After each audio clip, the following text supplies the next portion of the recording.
Bonjour et bienvenue dans ce premier épisode de cette nouvelle série Shape Your Mind, le podcast pour vous aider dans votre développement et votre épanouissement personnel. Alors moi c'est Romain, je suis coach sportif et c'est avec grand plaisir que je fais cet premier épisode. Et aujourd'hui, comme je vous l'avais annoncé dans l'épisode de présentation, je vais vous parler d'objectifs. Et pour être plus précis, on va parler de fixation d'objectifs dans un premier temps et ensuite de clarification d'objectifs. Voilà.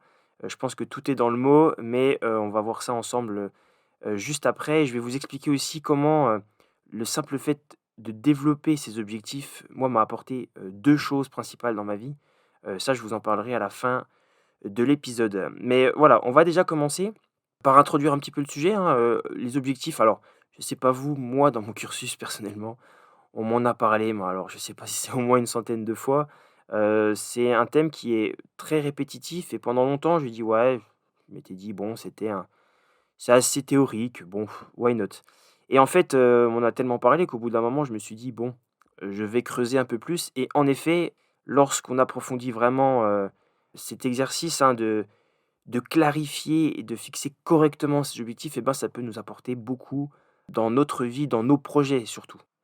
On va démarrer tout d'abord par différencier 2 termes, les objectifs et avoir une vision ou avoir un but. Alors c'est quoi la différence entre ces 2 termes? Eh ben, la vision, le but, c'est quelque chose de très global, de très général, voire un idéal à atteindre en fait. C'est pas forcément précis, alors que l'objectif, non seulement, c'est beaucoup plus concret, beaucoup plus précis à court terme, court moyen terme, on va dire, et en plus, c'est délimité dans le temps. On va le voir juste après, comment bien définir un objectif. Mais, pour vous donner un exemple concret, c'est comme si je vous disais: «Bah, voilà, moi ma vision, c'est d'aller dans l'espace, d'explorer l'espace». OK, certes, on n'a rien d'autre comme renseignement, alors qu'en fait, l'objectif sous-jacent à cette vision-là, c'est: «Je vais devenir astronaute». Tout simplement, parce qu'en étant astronaute, je vais pouvoir aller, entre guillemets, «conquérir l'espace». Donc voilà, pareil, un autre exemple, si je vous dis, «Moi, j'aimerais, supprimer la pauvreté dans tel ou tel pays». Ben, en fait, c'est pas un objectif ça. C'est avoir une vision, diminuer la pauvreté, dans un pays ou dans le monde. Et l'objectif qui pourrait découler de ça, c'est, je souhaite organiser un voyage humanitaire, pour régler, les problèmes de famine, dans tel pays, d'ici, 2030, j'ai n'importe quoi. Là, ça commence à être beaucoup plus concret, c'est délimité dans le temps, et puis on peut déjà tout de suite voir l'impact et les tâches sous-jacentes à cet objectif-là, OK? Diminuer la pauvreté, est-ce que déjà c'est possible? Aller dans l'espace, est-ce que c'est possible? Ça pourrait, OK, mais on voit que c'est vraiment l'aboutissement, en fait. C'est vraiment le bout du tunnel, si je puis dire. Donc nous, on va pas s'intéresser à la vision. Pourquoi? Parce que, si vous écoutez ce podcast, c'est certainement parce qu'on a une vision, on va dire similaire, c'est-à-dire, voilà, devenir plus heureux, le bien-être, me sentir mieux dans ma peau, dans ma tête, donc quelque chose qui est lié au bien-être personnel, puis à son épanouissement. En fait, si je pouvais résumer tout ça, finalement, ça serait la recherche d'harmonie dans notre vie, en fait, tout simplement. Donc pour moi, je considère qu'on a cette vision partagée. Donc c'est pour ça qu'on va s'attarder un peu plus sur les objectifs, sur comment, fixer des objectifs pour pouvoir se rapprocher quelque part de l'aboutissement de notre vision, de notre but. Alors, comment définir un objectif? Ben, la première chose qu'il faut impérativement retenir et ça c'est fondamental, même moi au début j'ai beaucoup fait l'erreur, parce que vous allez me dire quelque part, bah, pour pouvoir fixer un objectif, je dois savoir ce que je veux. Or, beaucoup d'entre nous, on ne sait pas vraiment ce qu'on veut. Par contre, on sait ce qu'on ne veut pas. Donc qu'est-ce qui se passe? Eh ben, quand on va fixer notre objectif, on va le tourner de manière négative. Exemple concret. En plus, c'est d'actualité, tiens, allez, pourquoi pas. Si mon objectif, c'est, voilà, une fois que je serai en retraite, je ne souhaite pas être malade. Je ne vais pas rentrer dans le détail des neurosciences, de la PNL, mais le cerveau, il comprend pas trop la négation. Donc si vous enlevez la négation de votre phrase, ça va poser problème. Enfin, je vous le souhaite pas, en tout cas. C'est pour ça que si je devais retourner cet objectif à l'affirmatif, je dirais: «Bah, voilà, une fois que je serai en retraite, je souhaite être en bonne santé» et ça, c'est pas la même chose que ne pas être malade.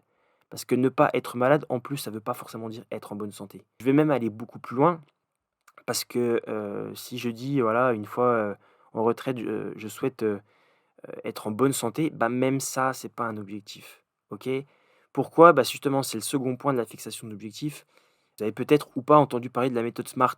C'est une méthode qu'on utilise beaucoup dans le milieu professionnel pour la gestion de projet et notamment pour fixer ses objectifs. Alors, je vous laisserai regarder, ce que veut dire SMART, hein, S-M-A-R-T comme en anglais. C'est un acronyme, moi je vais surtout m'attarder sur deux lettres. La première c'est le T. Le T comme temporel et oui, parce qu'un projet, il y a toujours un point de départ et un point d'arrivée. Donc il faut forcément que votre projet soit délimité dans le temps. Donc dans tous les exemples que j'ai donnés précédemment, on a bien vu qu'il n'y avait pas de notion de temporalité. Éventuellement pour l'exemple des retraites, bon, on se doute que c'est dans les dans les 60 ans et encore là, on n'est pas trop sûr actuellement, mais il n'y a pas de fin exacte. Donc ça, c'est la première lettre et la deuxième lettre, alors le S et le M, je pourrais presque le mettre ensemble. S comme spécifique et M comme mesurable. En effet, un objectif doit pouvoir être mesurable. Je vais reprendre l'exemple de la santé. Je souhaite être en bonne santé. C'est bien, mais comment je vais pouvoir le mesurer en fait? C'est quoi pour vous être en bonne santé? Parce que c'est sûr que nous n'avons pas la même définition de être en bonne santé. Donc c'est assez spécifique, ça c'est OK, mais est-ce que je peux le mesurer? Si oui, comment? Est-ce que c'est qu'une question de fréquence cardiaque? Est-ce que c'est, le taux de cholestérol, le taux de graisse viscérale? Ça, c'est très important. Alors le S et M, je considère que c'est une seule lettre, on va dire, c'est indissociable en fait, parce que si c'est pas assez spécifique, ça sera pas mesurable. Voilà, donc retenez vraiment ces 3 lettres, là. Après, je ne vais pas détailler le A et le R, en fait, ça en découle, hein. Alors, si je reprends un autre exemple que ceux, précédemment cités, par exemple pour une perte de poids. Je connais très bien le sujet. Clairement, moi, j'ai énormément de gens, lorsqu'ils viennent dans le bilan, ils me disent lorsque je leur pose la question, hein: «C'est quoi votre objectif?» «Eh ben, je veux perdre du poids». Et ben, moi, j'ai un petit sourire, je leur dis: «Mais ça, en fait, ça veut absolument rien dire». Parce que chacun a son référentiel. Il y a des gens qui préfèrent simplement que le chiffre sur la balance diminue. Il y en a, leur référence, c'est le miroir. Il y en a, c'est les vêtements. C'est-à-dire, voilà, moi, je veux porter du 38, je fais du 42. Il y en a qui aiment pas leur reflet sur le miroir, ce que je disais, donc pour eux, c'est important. Il y en a, c'est juste une question de bien-être, en fait. Ils s'en foutent de perdre 2, 4, 10 kilos. Ce qu'ils veulent, c'est se sentir bien dans leur corps, en fait. Donc voilà, on voit bien que rien que le mot perte de poids, derrière, il y a plein de choses différentes. Donc si vous me dites pas, voilà, moi, je souhaite perdre 10 kilos et pouvoir accepter ce que je vois, dans le miroir tous les matins, d'ici 6 mois, voilà, ça, c'est un objectif. Là, ça commence à parler, c'est concret, on sait que son référentiel, c'est le miroir, que c'est le visu et qu'en plus, elle voudrait atteindre cet objectif dans les 6 mois. Ça, c'est un vrai objectif, OK? Et elle a pas dit, «Je je ne souhaite pas pouvoir me regarder dans le miroir». Non, c'est du négatif. Ça, on comprend le cerveau, il comprend pas, OK? Donc retenez bien dans cette fixation d'objectifs, hein, cette thématique de fixation, d'élaboration, en fait, de l'objectif. C'est d'abord, il faut que ça soit affirmatif. Ensuite, il faut que ça soit, défini dans le temps et il faut que ça soit quelque chose qui soit spécifique et mesurable. Ça, c'est important. Voilà, pas quelque chose de trop général, sinon on rentre dans la vision, en fait. Alors une fois qu'on a ça, c'est bien, mais c'est aussi important de rentrer dans les détails. Parce qu'une fois que vous avez cette phrase, moi longtemps j'avais pris mon calepin là, mon post-it, j'avais écrit cette première phrase, hein, qui respectait, méthode SMART et puis, qui était affirmative et encore j'ai mis un moment avant d'enlever toutes les négations, mais et puis après, vous en faites quoi de ce post-it? Moi je le foutais, sur le bureau, sur le frigo, mais il vous accompagne pas vraiment au quotidien en fait, ça sert à rien, voilà. Donc il faut pas s'arrêter là. La deuxième étape, on rentre dans la clarification d'objectifs. Bah, c'est il faut comprendre, pourquoi. Pourquoi tu as noté ça sur le post-it? Pourquoi tu as cet objectif-là? Et attention parce qu'il y a 2 pourquoi. Il y a le pourquoi en un seul mot, donc là, en fait, où on va comprendre ta motivation.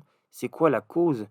Qu'est-ce qui fait que tu veux faire ça, en fait? D'accord? C'est quoi la cause? C'est quoi ce qui te motive au plus profond de toi? Ça, c'est le premier pourquoi et le pourquoi en 2 mots. Pour et quoi? C'est-à-dire en quoi c'est important pour toi? C'est quoi tes valeurs qui sont derrière, en fait? En quoi ça fait écho chez toi? Tu dis que tu veux perdre du poids là, très bien, mais en quoi c'est important pour toi, en fait? Si vous vous amusez d'ailleurs à répondre, à vous poser plusieurs fois la question, ça peut être très puissant. Je vous donne un exemple. Bah, voilà, moi je souhaite perdre, 10 kilogrammes. OK, pourquoi? En un seul mot. Bah, pourquoi? Parce qu'actuellement, dans le miroir, j'aime pas trop ce que je vois, puis en plus, j'ai pris des tailles de vêtements. Ouais, mais pourquoi? Comment ça? Pourquoi j'ai pris taille de vêtements? Bah, ouais. Ben, parce que peut-être que là, c'est vrai que je fais pas trop gaffe à ce que je mange. En plus, j'ai un boulot sédentaire, je bouge pas. Et pourquoi? Ah, parce que j'ai un peu la flemme. Ah! Et vous voyez que déjà là, on n'est pas sur les mêmes problématiques et que en tant que coach, d'ailleurs, moi, ce qui m'intéresse, c'est plutôt, les dernières questions. Parce que juste perdre du poids, c'est pas compliqué, en fait, en soi. C'est pas ça le plus dur. Le plus dur, c'est ce qu'il y a autour et c'est ce qu'il y a après. Mais j'aurais très bien pu poser la question aussi en 2 mots. Mais pourquoi c'est en quoi c'est important pour toi de perdre 10 kilos? Parce que le regard des autres, moi j'ai besoin de me sentir bien. C'est important pour toi? Bah, ouais, moi j'ai besoin d'être équilibré dans ma vie, j'ai besoin de me sentir mieux en fait, sinon je serais pas épanoui. Ah OK, OK, donc perdre du poids pour toi, c'est t'épanouir. Bah ouais, OK, super.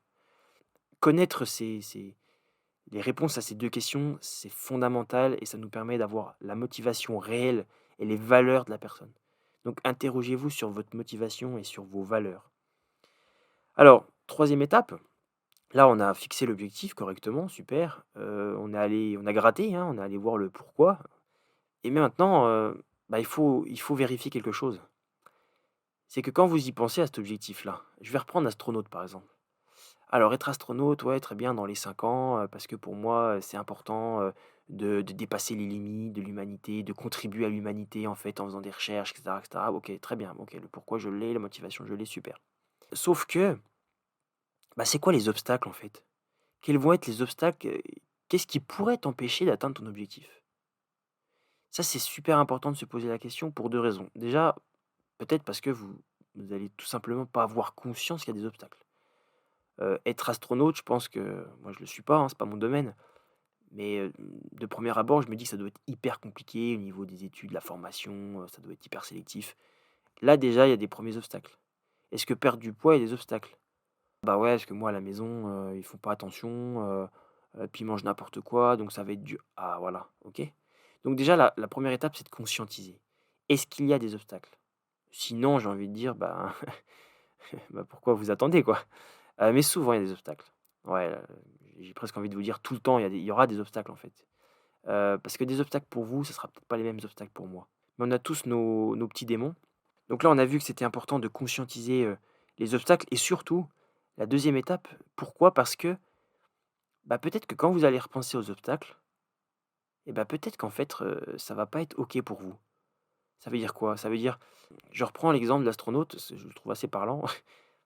Bah, imaginons, ah ouais, l'obstacle, ah ouais, il y a des longues études, ah ouais, faut faire, je dis n'importe quoi, je sais pas si c'est vrai, mais il faut faire 8 ans d'études et puis il y a des sélections. Ah, puis les études, c'est tant d'heures et cetera. Ah ouais, mais en fait, j'aurais plus de vie sociale. Ah ouais, mais en fait, je pourrais pas sortir le jeudi soir. Ah ouais, puis en fait, il va falloir que j'aille dans un autre pays, je vais être loin de mes amis, de ma famille. Et ben, quand vous allez lister vos obstacles, ben, regardez-les. Et là, c'est le moment de vous poser la question, mais est-ce que je suis prêt pour ça? Est-ce que c'est OK pour moi? Est-ce que j'accepte le fait que je vais plus pouvoir sortir le jeudi soir, je vais moins voir ma famille, et cetera? Est-ce que vous acceptez les obstacles, en fait? Pourquoi? Parce que si la réponse est non, bah, en fait, il faut changer d'objectif. C'est un peu hard dit comme ça, mais c'est vraiment ça. Je vous avais dit que je vous raconterais une anecdote me concernant, à la fin de l'épisode, bah, clairement, il y en a un que ça concerne ça. C'est au bout d'un moment, je me suis rendu compte que dans mon projet, il y avait des sacrifices qui, au fil du temps, étaient trop importants pour moi, en fait. Et donc ça m'a fait abandonner le projet. Et aujourd'hui, je me sens mieux, mais on a l'impression qu'il y a un poids qui s'est lâché, en fait. Donc ça, je l'ai appris récemment, mais c'est hyper important, d'être en phase, en fait, avec vos obstacles, avec les petits démons qui vont se mettre sur votre route. Là, on a quand même vachement, balayé le terrain, hein. Vous savez comment poser votre objectif. Voilà, vous savez qu'il faut gratter un petit peu et découvrir le pourquoi en un mot et le pourquoi en 2 mots avec vos quelles sont vos motivations, quelles sont vos valeurs, en quoi c'est important pour vous et ensuite il faut vérifier ce qu'on appelle quelque part l'écologie. Est-ce que c'est écolo pour vous? Est-ce que c'est OK pour vous de faire cet objectif, en fait? Parce que, je vais insister aussi, mais peut-être qu'il y a des avantages que vous avez actuellement, que vous voulez pas supprimer pour atteindre votre objectif. Un exemple avec la perte de poids. Actuellement, toutes les semaines, je vais à la boulangerie, je me fais plaisir, là, j'ai cet éclair au chocolat, il y a tout un package là, deux trois avec la figue et tout. Oh, c'est bon. Ah ça, ah non, non, je veux bien perdre du poids, mais moi je veux continuer à me faire plaisir. Ah ouais, mais du coup, ça, c'est un avantage pour moi, parce que je continue à me faire plaisir. Est-ce que je suis prêt à enlever cet avantage? Voilà. Donc c'est vraiment une phase qui est hyper importante, OK? Ça sert à rien de continuer, en fait, si ça, c'est pas validé. Et donc dans un dernier temps, bah, il va falloir maintenant passer à l'action. Bah oui, parce que, encore une fois, là, vous avez un peu plus qu'un post-it à la limite. Vous savez, une demi-feuille à 4. Mais vous en faites quoi de ça, en fait? Et là, si vous avez fait l'exercice quasiment pendant que vous m'écoutiez, hem, ou même en rediffusion, mais là, vous en êtes où là? Vous m'avez écouté, vous avez pris des notes, ouais super, c'est intéressant. Ouais, mais OK. Là, si vous coupez le podcast, puis après vous dites: «OK, je passe à l'action», vous faites quoi? Parce que moi, être astronaute, par exemple, ça paraît abstrait, quoi. Je fais quoi? J'appelle quelle école? Je fais quoi? Enfin, j'en sais rien, en fait. Je passe par qui? J'appelle qui? Est-ce qu'il y a des centres en France? J'en sais rien. Et ben, justement, la dernière étape, c'est de clarifier, de définir toutes les tâches qui vous relient de votre état présent à l'état désiré, c'est-à-dire votre objectif. Et alors, clairement, je vous invite à démarrer de votre objectif et pas de là où vous en êtes maintenant. Pourquoi? Parce que si vous saviez aujourd'hui, là, tout de suite maintenant, par quoi il faut commencer pour atteindre votre objectif, bah en fait, vous l'auriez déjà fait avant. Et oui. Ou alors, si vous le savez mais que vous ne l'avez pas fait, ben, il faut vérifier en fait les étapes d'avant, c'est-à-dire l'écologie et le pourquoi. Donc vous partez de votre objectif, on va reprendre les 10 kilos par exemple. Je veux perdre 10 kilos, ok. Qu'est-ce qu'il faut que je fasse pour perdre 10 kilos? Ah bah déjà, moi j'ai un métier sédentaire. Bon, vous allez peut-être pas changer de métier, mais je vais sortir de la sédentarité. On fait comment? Bah, pour sortir de la sédentarité, il faut faire une activité physique régulière. Ok, je fais comment? Bah, il faut que je fasse du sport régulièrement. Ouais, sauf que bon, pour me motiver, c'est compliqué. Ok, alors comment je me motive? Bah, je peux peut-être payer un abonnement en salle. C'est pas indispensable, mais le fait de payer, ça va m'engager. Ah, OK. Quelle salle? Ah bah tiens, là, il y a telle ou telle salle près de chez moi, OK, je m'inscris. Ben, on voit que déjà que j'ai comme objectif de perdre 10 kilos, bah, je suis déjà allé en salle. C'est déjà énorme. Alors après, moi, j'ai des gens qui viennent me voir, ouais, je sais pas quoi faire. Ben, OK, il y a premier obstacle. C'est pas grave. Bah, qu'est-ce qu'on fait? Ben, OK, il y a peut-être des tutos, il y a peut-être ci, il y a peut-être quelqu'un en salle qui peut m'aider, il y a peut-être un coach, peut-être qu'il y a quelqu'un que je connais, etc.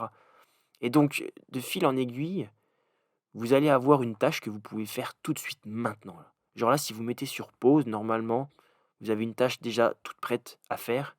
Si c'est pas le cas, si c'est encore trop loin ou si ça dépend pas, de vous, bah, c'est que vous n'avez pas assez fragmenté votre objectif. Parce que c'est ça cette étape, cette dernière et ultime étape, c'est de fragmenter votre objectif en de toutes petites tâches qui vous paraissent faisables et qui sont réalisables le plus vite, le plus facilement possible. Et ça, j'insiste. Pour clôturer, moi j'en ai fini pour l'aspect théorique et je vous avais promis que j'allais vous parler un petit peu de moi quand même pour vous faire ce partage. Parce que moi la fixation, la clarification d'objectifs, bah, ça a changé 2 choses dans ma vie. La première, j'en ai parlé tout à l'heure, hem, c'est quand je me suis posé des questions sur, les sacrifices que j'avais à faire en fait.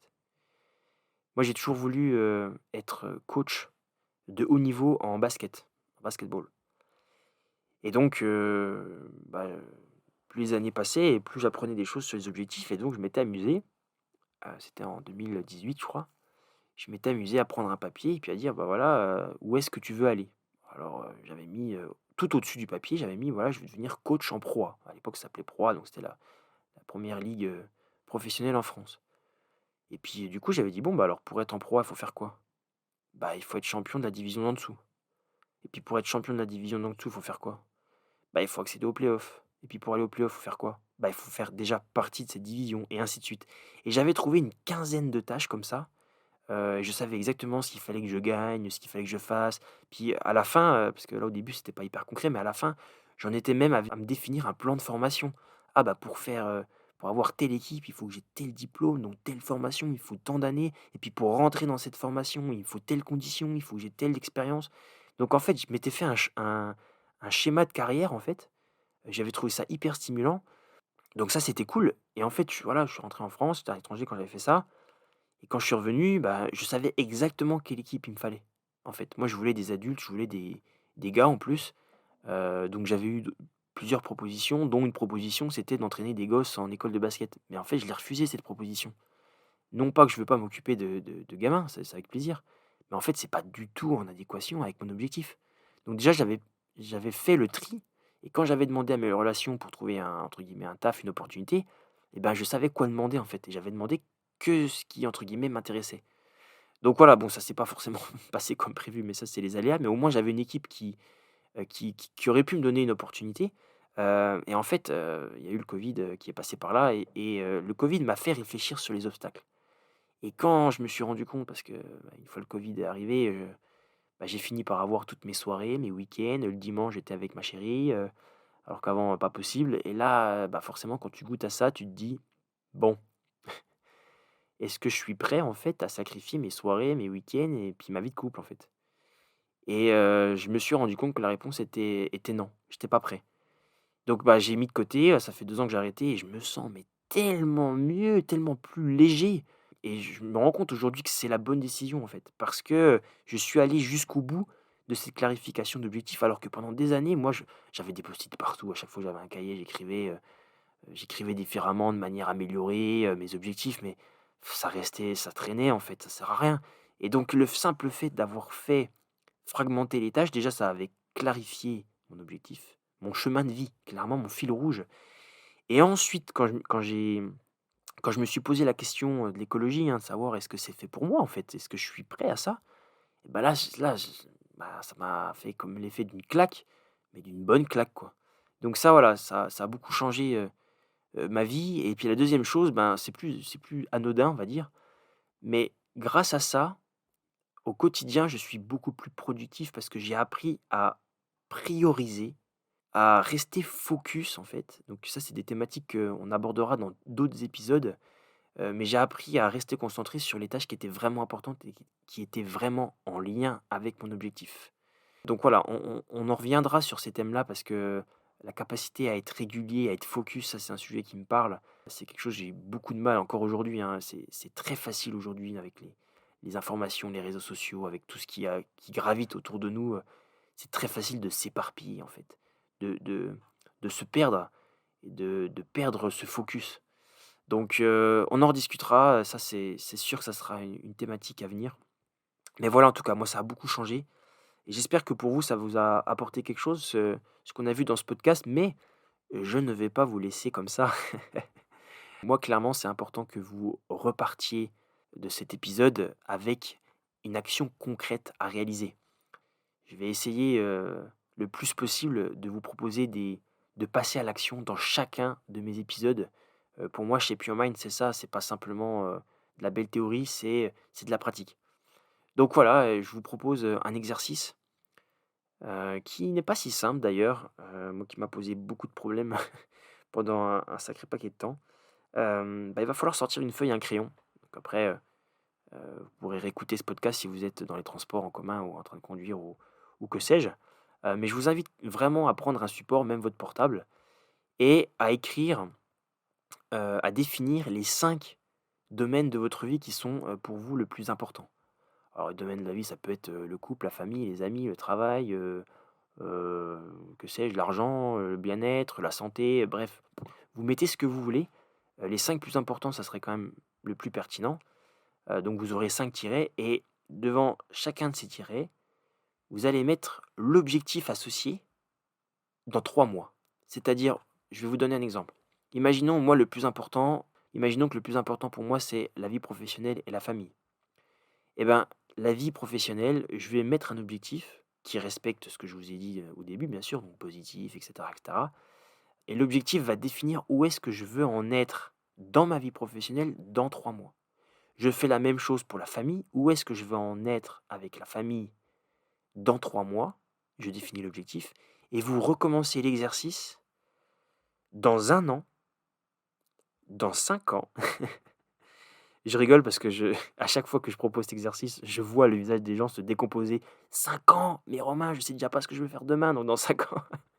Mais justement, donc dans 3 mois, dans 1 an, dans 5 ans et dans 10 ans. Et en fait, c'est simple.